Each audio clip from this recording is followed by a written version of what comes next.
ngempela ikuphi ekhaya mangikamakhelwane?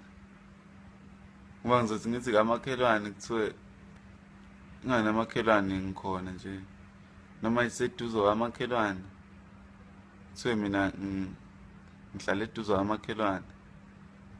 Ngithi kamakhelwane kuthiwe shuthi ubaba uhlala kamakhelwane. Ngithi seceleni kwamakhelwane kuthiwe mina ngilala eceleni kwamakhelwane. Kanti ngempela ikuphi ekhaya mangikamakhelwane? Ngoba ngiyazi akukhona amakhelwane ekhaya. Manje ikuphi ekhaya? Ngoba manje ngikamakhelwane. Ngifuna ukwazi ukuthi umuntu uma ngiPhumalanga ngiyaphi, ngoba angeke ngikwazi ukuphuma amakhelwane ngiye kamakhelwane, noma ngiphuma amakhelwane ngiye eceleni kwamakhelwane. Hayi, umuntu akayidlela inyama yendawo kamakhelwane.